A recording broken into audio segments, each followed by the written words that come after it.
चम्मच गिरने की जो आवाज आती है इससे भी शैतान खुश होता है। घर के अंदर चम्मच गिरने की आवाज शैतान को वो भी अच्छी है।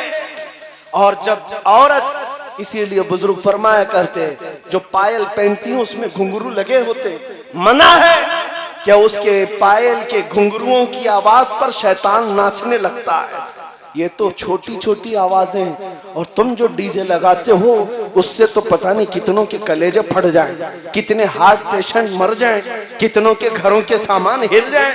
तुम इतनी बड़ी बड़ी आवाजों पर रक्स करते हो, और क्या करने जा रहे हैं, क्या करने जा रहे हैं। कहते तो है हम सुन्नत रसूल को आबाद करने जा रहे हैं, शादी सुन्नत रसूल है।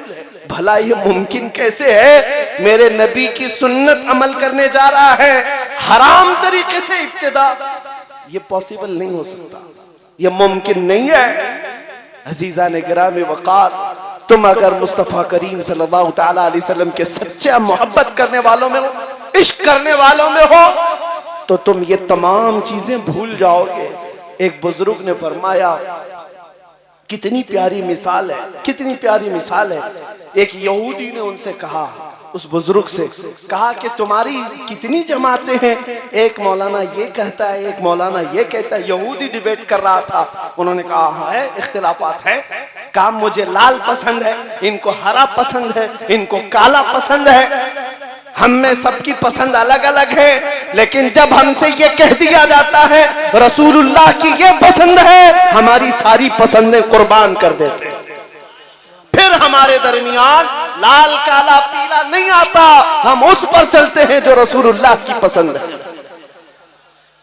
ये उम्मत का खासा होना चाहिए। आज ये फकीर कादरी आपके सामने आकर खड़ा होकर ये अर्ज कर रहा है, मेरे मुस्तफा को कैसा मुआशरा पसंद था, कैसा मुआशरा पसंद था। क्या आप वो बनना नहीं चाहेंगे जिसको देखकर रसूल पसंद करे, रसूल पाक सल्लल्लाहु तआला अलैहि वसल्लम जिसको पसंद करे। मुझे एक बात याद आती है, कमरे में था कुछ दिनों पहले किसी प्रोग्राम में, और एक साहब, एक नौजवान लड़का मुलाकात के लिए आया, सज संवर करके, बहुत उम्दा कपड़े पहना, उम्दा खुशबू लगाया, सुरमा लगाया आया। मुलाकात करने के बाद मैंने पूछा क्या हमेशा इसी तरह के लिबास में रहते हो। कहा नहीं, आज आपसे मिलना था इसलिए तैयार होकर क्या ये कपड़े पहन कर आया। मैंने कहा मैं तो एक बहुत छोटा आदमी हूं, गुनहगार आदमी हूं, आपने मुझसे मिलने के लिए पूरा हुलिया चेंज किया। क्या आपको खबर है अचानक एक रात आएगी जब मलकुल मौत रूह निकालेंगे और तुम रसूलुल्लाह से मिलने के लिए कब्र जा रहे होंगे, तुम कब्रिस्तान जा रहे होंगे। तुमने कभी सोचा कि मेरे मुस्तफा से मिलने के लिए मुझे जाना हो तो मैं किस तरह तैयार होऊंगा। उस वक्त मलकुल मौत तुम्हें तैयारी करने का मौका नहीं देंगे, इसीलिए हम वक्त तैयार रहो। जिस दिन भी आ जाए इज़राइल, लब्बैक कहो और चल पड़ो कि रसूलुल्लाह की बारगाह में जाना है। मेरे अजीजों, किसी को गुनाहों के अड्डों पर उठाया गया तो उसका खात्मा कितना बुरा है। मैं आपको कहता हूं, लोग कोरोना में मरने वालों के मुतालिक कहते थे, अरे बेचारे की मौत हो गई, प्लास्टिक में रैप करके अंदर डाल दिया गया, 4 लोग जनाजा पढ़े, उससे ज्यादा जनाजा पढ़ने की किसी को इजाजत नहीं थी।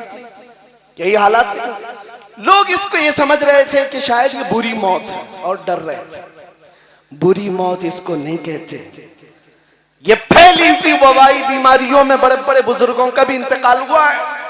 अशरे मुबशरा 10 जन्नती साहबा में से एक साहबी अबू उबैदा बिन जर्राह रदियल्लाहु ताला, ताउन अमवास फैली हुई बीमारी में उनका इंतकाल हुआ।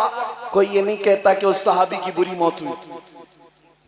हजरत अबू जर गिफारी, इनका इंतकाल हुआ, इनकी बीवी चौराहे पर जाकर खड़ी होकर ऐलान करती थी कि लोगों कोई है, आओ, मेरे शौहर का इंतकाल हुआ, जनाजा के लिए कोई है नहीं। 4 लोगों को ढूंढने के लिए उनकी बीवी खड़ी थी। तो क्या मतलब है, बुरी मौत है। मौत का बुरा होना या अच्छा होना न बीमारी पर डिपेंड है, न लोगों की कसीर तादाद पर है। मैं आपको बताता हूं मौत अच्छी है या बुरी कैसे। अगर तुम ईमान पर मर जाओ और 1000 टुकड़ों में कट जाओ, अच्छी मौत। और अगर गुनाहों के अड्डों पर मौत आई, कुफ्र पर मौत आई, फिर तुम्हें 1 लाख लोगों का कंधा भी मिल जाए, बुरी मौत है, बुरी मौत है।